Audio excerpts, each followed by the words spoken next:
Muy buenas, a continuación estaré hablando sobre una pequeña reflexión que escribí hace tiempo, tomando en consideración a algunos autores como Hannah Arendt, Byung-Chul Han. Los enlaces a donde saqué la información está aquí abajo. Dice así. Primero comenzando con Hannah Arendt. Hannah Arendt fue una filósofa del siglo XX alemana y judía. Ella afirmó que los seres humanos deben dar solución a sus diferencias en el plano político, es decir, en espacios políticos, o lo que es lo mismo, espacios donde todas las personas dialogan y actúan. En su pensamiento destaca el nacimiento biológico y en acción como un comienzo, expresión máxima de libertad del ser humano. Esa libertad no es la posibilidad de escoger entre dos o más alternativas, es más bien la capacidad de iniciar algo nuevo, algo que de otro modo no existiría. Con su libertad, el ser humano impide que el mundo se convierta en algo homogéneo, en una mera repetición. Esta libertad necesita de un mundo organizado políticamente en que cada persona se inserte con sus palabras y sus actos. La pensadora distingue tres actividades que marcan la condición humana: labor, trabajo y acción. La labor se encarga de mantener la vida a su aspecto biológico, no persigue ningún fin y se repetirá mientras la vida dure. El trabajo sí tiene un comienzo definido, así como un fin determinado y predecible. Es un proceso reversible que necesita de las manos para producirse y usa un medio para alcanzar cierto fin. Finalmente, la acción, esa actividad que nos identifica como seres realmente humanos, también tiene un comienzo definido, pero su fin es impredecible. Esta, por su parte, es irreversible, porque lo que hace la acción no puede deshacerse. Esta depende de otros seres humanos, de sus semejantes, para realizarse. Esos seres humanos tienen siempre un doble carácter. Son iguales y distintos. Sabemos que son iguales, pues podemos entendernos y prevenir necesidades futuras, y sabemos que son distintos por la identidad de cada uno, la cual se desarrolla en la íntima relación de unos con otros. Todos creamos nuestras identidades entre la diversidad de seres humanos.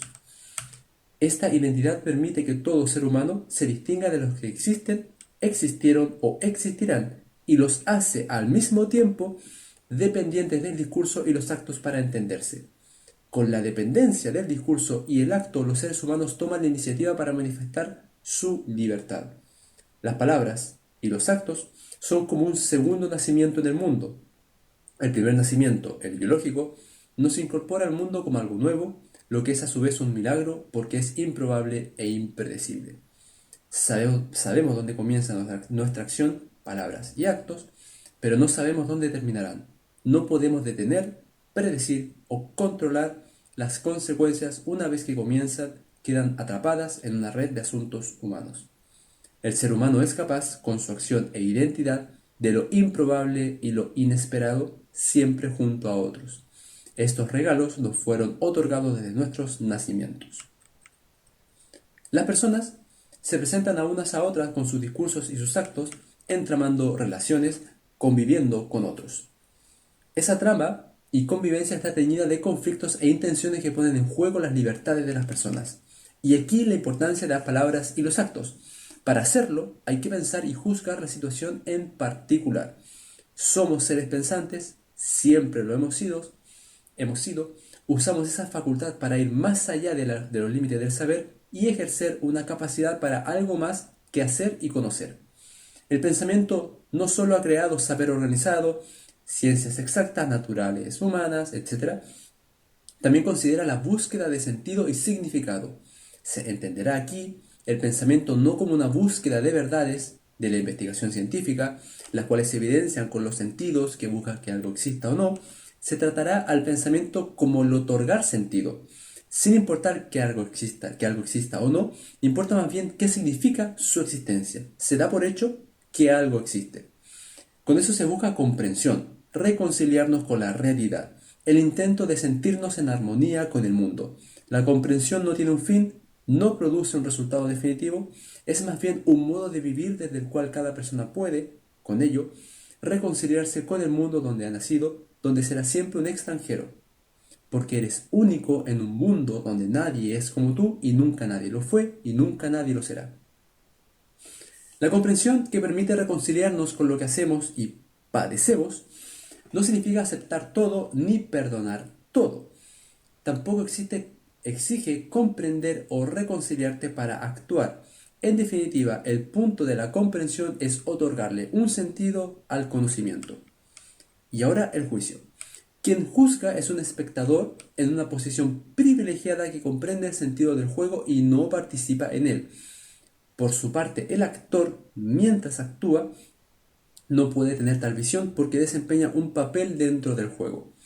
El espectador no es independiente de las opiniones de los demás, muy al contrario. Solo el espectador puede conocer todas las consecuencias de los actos.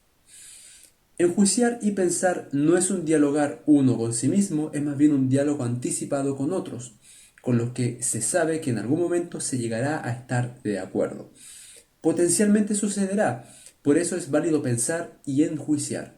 Aquí la imaginación entra en escena, pues gracias a ella podemos pensar en el lugar del otro, no exactamente siendo el otro, pero sí imaginando lo que sería posible siendo el otro. Imaginar esto considerando al otro se entiende como pensamiento crítico porque considera el punto de vista del otro. El pensamiento y el juicio se enmarcan en lo democrático. No es privilegio de nadie juzgar ni pensar sobre los actos, es algo de lo que todos podemos disponer. Para retomar la acción, incluso el acto más pequeño en las circunstancias más limitadas tiene consecuencias ilimitadas e imprevisibles. Un acto, un gesto, una palabra son suficientes para cambiar cualquier consideración. Cuando trabajamos, sabemos qué hacemos y dónde terminará eso. Cuando actuamos, no.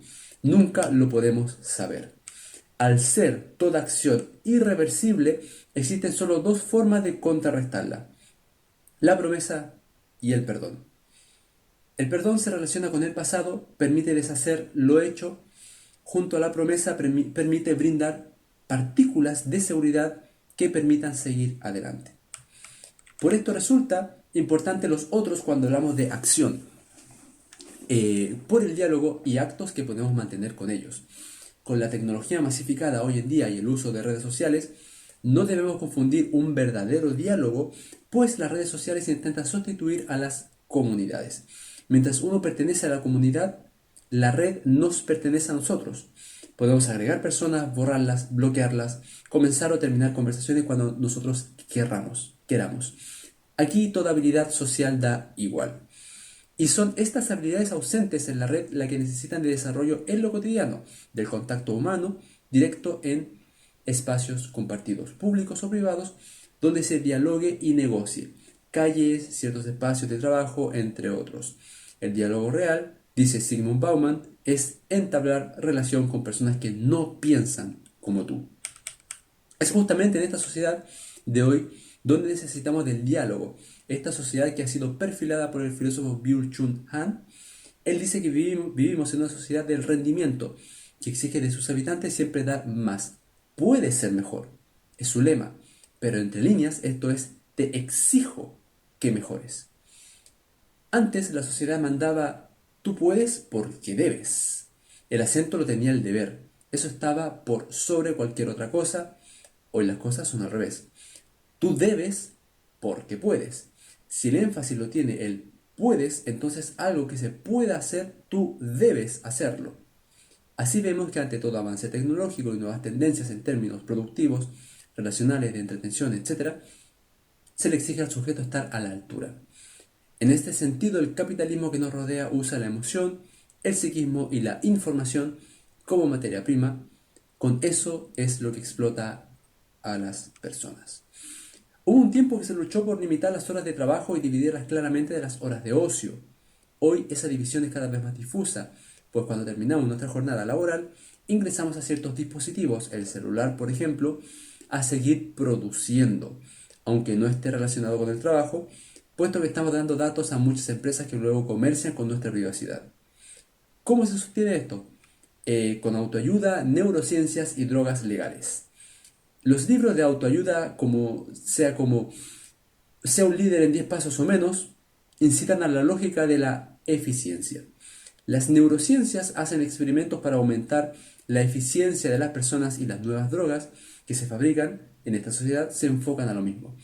Esto genera inevitablemente una violencia interna ingresada del exterior que las personas dirigen en contra de sí mismas, generando las enfermedades de nuestra era: depresión, ansiedad, déficit de atención, estrés crónico, el llamado burnout, e incluso el cáncer.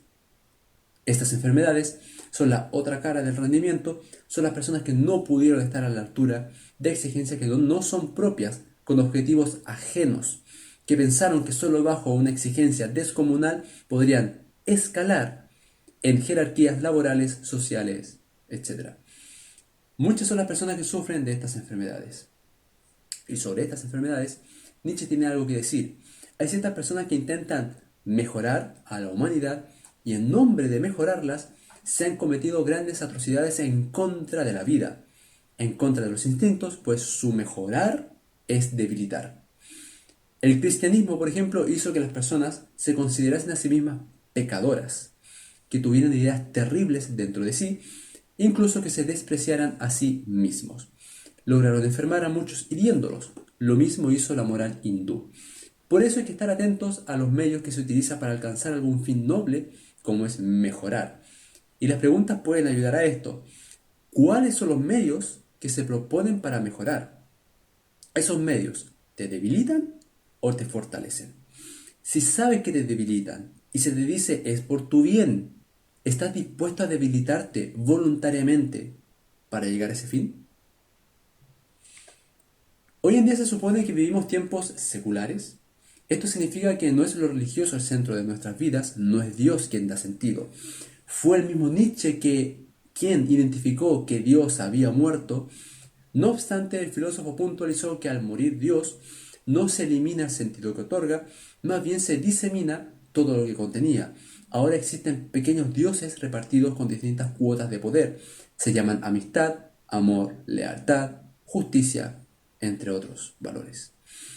De un tiempo a otro se le atribuyó al escritor Fyodor Dostoyevsky la siguiente frase: si Dios no existe, entonces está todo permitido, a lo que tiempo después fue repensado por el filósofo Slavoj Žižek y dijo: es lo contrario, si Dios existe, entonces está todo permitido.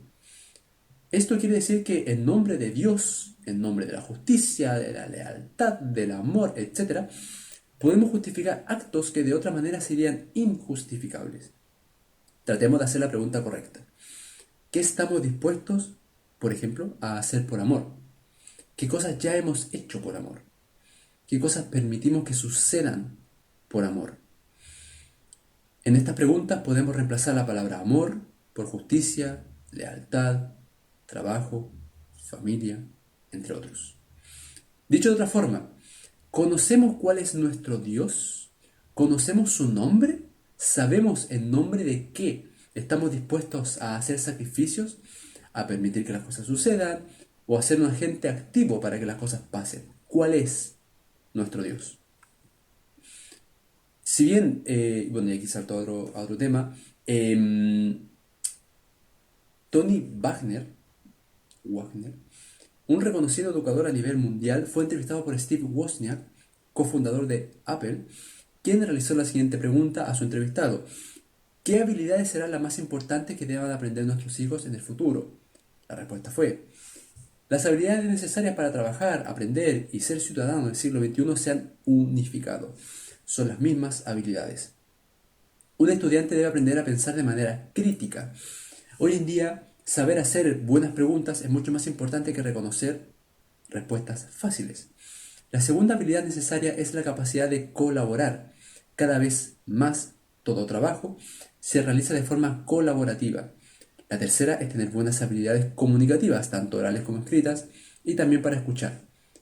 Y por último, deben saber resolver problemas de forma creativa. Estas cuatro habilidades que nombra Wagner pueden corresponder, por ejemplo, a cinco competencias: búsqueda de información, pensamiento crítico, trabajo en equipo, capacidad de colaborar, capacidad de atender a los demás junto con la modalidad de contacto, habilidades comunicativas, orales, escritas, de escucha, y el pensamiento conceptual, resolver problemas de forma creativa. Una definición, por ejemplo, de cada una de estas. Y con esto termino. Tenemos la búsqueda de la información, que es la inquietud y curiosidad constante por saber más sobre las cosas, hechos o personas. Implica buscar información más allá de lo rutinario o requerido para un puesto de trabajo o para lo que estés haciendo. Implica aquí aprender a realizar preguntas correctas. Tenemos el trabajo en equipo. Esta es la habilidad para participar activamente de una meta común, incluso cuando la colaboración conduce a una meta que no está directamente relacionado con el interés personal.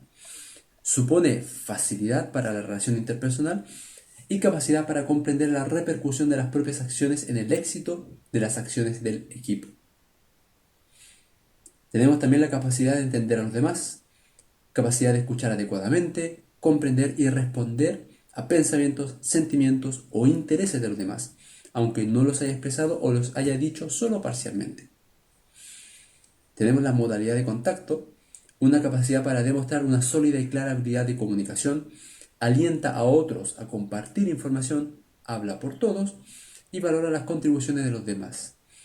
En un concepto más amplio, comunicarse incluye saber escuchar y hacer posible que los demás accedan fácilmente a la información que se posea.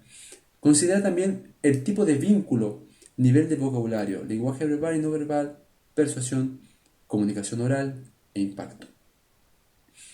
Y finalmente tenemos el pensamiento conceptual, el cual es la habilidad para identificar vínculos entre situaciones que no están obviamente conectadas y construir conceptos o modelos. También identifica los puntos claves de las situaciones complejas. Incluye la utilización de razonamiento creativo, inductivo o conceptual. Bien, eso fue la reflexión que tenía para dar en esta oportunidad. Dejaré abajo en comentarios, descripción, no lo sé, las referencias. Muchas gracias por tu tiempo y tu atención. Y eso, muchas gracias.